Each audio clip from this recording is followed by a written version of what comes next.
What's up guys, it's Techiel here, and today I'm going to be doing a new video series where I'm going to teach you how to make a text-based RPG using Java. Now going into this, coding experience definitely is helpful, but it's not required. So if you just want to learn how to do this without necessarily learning all the programming before it, I think you should be able to get through it. I still recommend maybe looking at some videos beforehand, but I'm definitely going to try to streamline this to make it as easy as possible. So I'm using Java, and I'm using the Eclipse IDE, which is basically like a fancy text editor for Java. I'll have a link in the description so you can download it. So once you open up Eclipse with Java, you're going to go to File, New Java Project, and you're going to give your project a name. And so this is going to be the name of your pretty much game project. And so I'll call this one R Cool RPG. Actually, R Cool Text RPG.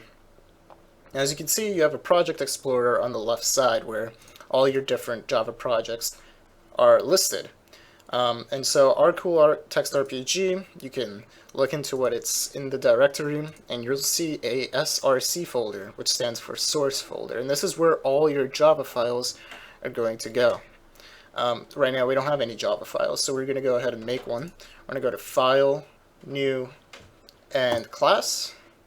Classes are the basic building blocks of Java file and Java applications. We're going to name this class Game, and we're going to check this box right here that says public static void main string args. Basically, this is a function called main. The main function of any Java application is where the program starts when you start it. So if we click run here, run game.java, it's actually running, but we don't see anything because nothing's happening. It's actually running down here. You'll see it says terminated because it started running and it's over because, well, there's nothing there. So if you're familiar with any Java programming, you know that the way to put something out into the screen is to write this system.out.println and then hello world in quotes. Now if we run this, we'll see hello world come up into the console. So that means that we have a working Java program. It's not a game, but it is a program. So let's say, instead of hello world, we'll say welcome to our game. And let's call this game Dungeon Craft.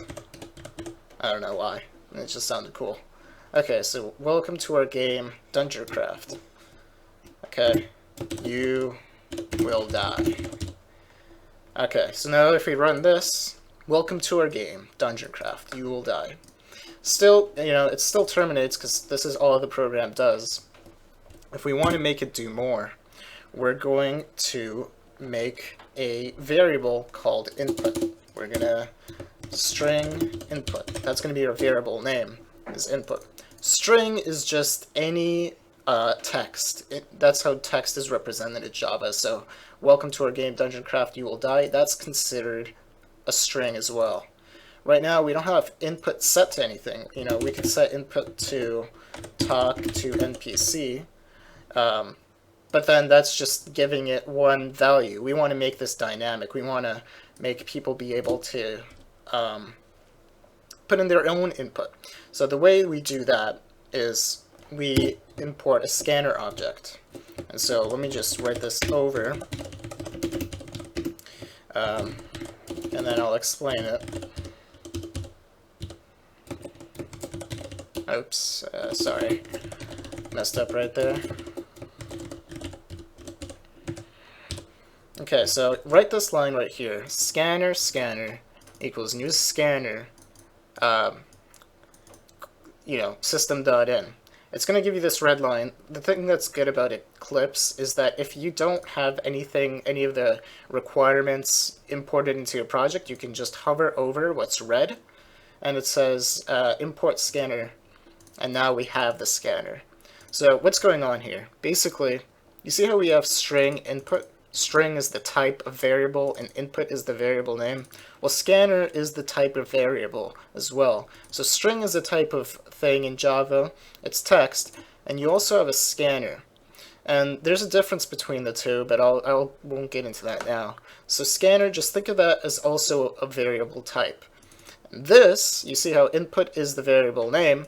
Well, scanner is the variable name for the actual scanner thing. We could also name this input scanner, and it'd work just as fine. We can't name it input though, because we already have a variable called input, but you can call it input scanner. And so you set it equals to new scanner. When you put new in front of scanner, that's almost like, you could do the same here. You could do new string.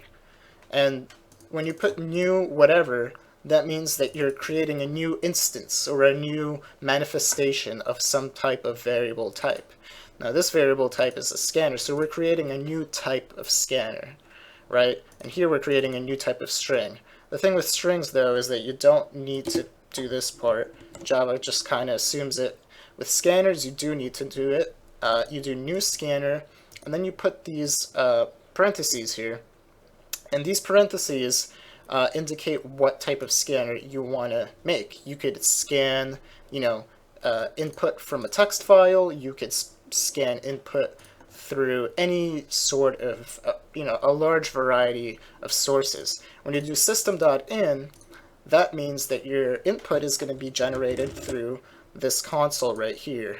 So people are going to be able to dynamically input what they want through here. So that's why input system.in. That tells Java what type of scanner you want. So just to reiterate, this is the type of variable. We have a scanner variable, and this is the variable name. Type of variable, variable name. And then this just prints, kind of displays this into the console. Now, how do we actually get a user input? Well, first we tell them welcome to our game.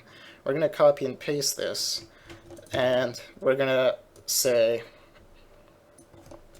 please enter a command, right?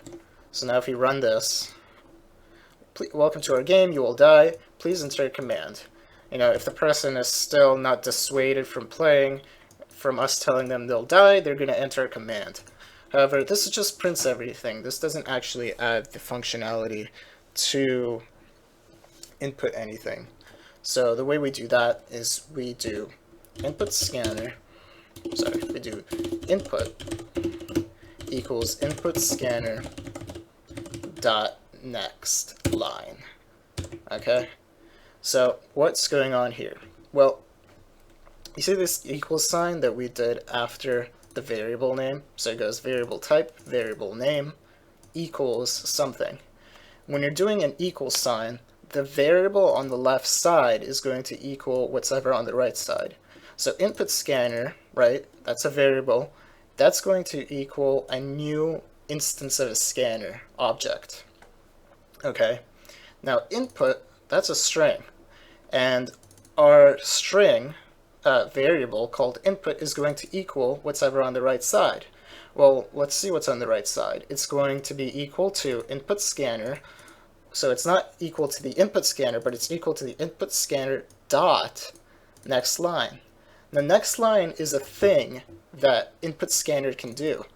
And so if we're setting input equals input scanner dot next line, basically we're telling Java that, our string input is going to be equal to whatever input scanner dot next line is.